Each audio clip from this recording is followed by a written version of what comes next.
In the Dark by E. Nesbit. Chapter 1. A Shocking Confession. Maybe he was mad.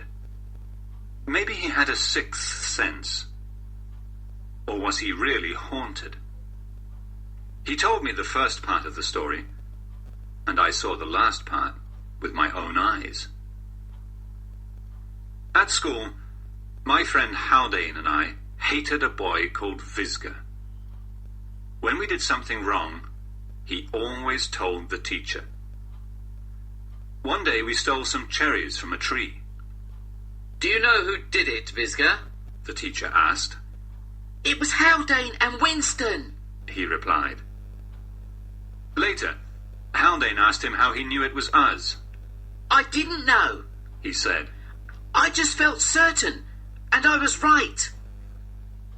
Haldane and I grew up. Visger became a vegetarian and never drank alcohol. He also became Sir George Visger. When we all left Oxford University, I went away to India. After a year, I came back and wanted to see Haldane. He was always happy, kind, and honest. I wanted to see the smile in his blue eyes again and hear his happy laugh, so I went to visit him in London. But this time, he did not laugh. He was miserable. His face was pale, and he looked weak and ill. He was packing his things, and there were lots of big boxes full of furniture and books around the house. "I'm moving," he said. "I don't like this house. There's something strange about it. I'm going tomorrow." "Let's go out and have some dinner," I said. "I'm too busy." He looked nervously around the room. "Look, I'm really happy to see you, but why don't you go to the restaurant and bring back some food?" When I came back, we sat by the fire and ate the food. I tried to tell jokes, and he tried to laugh, but sometimes he looked into the shadows in the corners of the room. We finished our meal, and then I said, "Well?" "What's the matter?" "You tell me," I answered. He was silent. Again he looked into the shadows. "You're very nervous," I said. "What is it? Drink? Gambling? Women? Tell me, or go and tell your doctor. You're ill, my friend." "I won't be your friend if you talk like that." "Well, I am your friend, and something is wrong. Come on, tell me." But he did not tell me anything. He asked me to stay for the night, but I had a room in a hotel, so I left him. When I returned the next morning, he was gone, and some men were putting his boxes into a van. Haldane did not leave his new address. I saw him again more than a year later. He came to see me early one morning before breakfast. He looked really bad, worse than before. His face was thin and white, like a ghost, and his hands were shaking. I invited him to have breakfast with me, but I did not ask him any questions because I knew he wanted to tell me something. I made coffee, talked, and waited. "I'm going to kill myself," he began. "Don't worry. I won't do it here or now. I'll do it when it's necessary. When I can't continue to live anymore, and I want somebody to know why. Can I tell you?" "Yes, of course," I said, astonished. "You must promise not to tell anybody while I'm alive," he said. "I promise." He looked at the fire silently. "It's difficult to begin," he said. "You remember George Visger, don't you?" "Yes. I haven't seen him for a long time, but somebody told me he went to an island to teach vegetarianism to the cannibals," I laughed. "Anyway, he's gone." Haldane did not laugh. "Yes, he's gone. But not to an island. He's dead. Dead? How?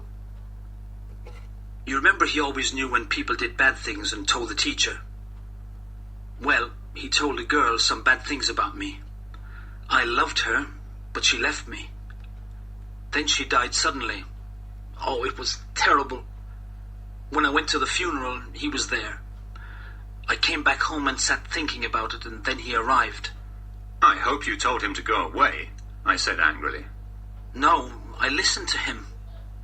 He came to say it was better that she was dead and we hadn't got married. I asked why, and he said because there was madness in my family. And is there? I don't know. But he said he knew and had told my girlfriend. I said I never knew anything about madness in the family. And he said, so, you see, it's better you didn't get married, isn't it? And then I put my hands around his neck. I don't know if I meant to kill him, but that's what happened. I was shocked. I said nothing. What can you say when your friend tells you he is a murderer? Haldane continued. I saw that he was dead, but I was very calm. I sat down and thought, there's no blood, no weapon. Everybody knows Visger is going to an island. And he told me he said goodbye to them. So there's no problem. I must get rid of his body, that's all. How? He smiled. No, I won't tell you. You promised not to tell anybody. But maybe you'll talk in your sleep or when you have a fever one day. I'll be safe if you don't know where the body is. Do you see? I was sorry for my friend, but I could not believe he was a murderer. I said, yes, I see. Look, let's go away together. Let's travel and see the world and forget about Visger. He looked very happy. You understand and you don't hate me. Why didn't I tell you before? It's too late now. Too late? No, it isn't. Come on, we'll pack our suitcases tonight. We'll go where nobody can find us. He said, when I tell you what has happened to me, you'll change your mind. But I know what has happened to you. No, he said slowly. I've told you what happened to him, not what happened to me. That's very different. Did I tell you what his last words were? Just before I put my hands around his neck, he said, careful, Haldane, you'll never get rid of my body. Well, I got rid of his body, and I forgot about his last words. But a year later, I was sitting here, and I suddenly remembered them. I got rid of your body very easily, Visger, I said. And then I looked at the carpet in front of the fire and... Ah! Haldane screamed very loudly.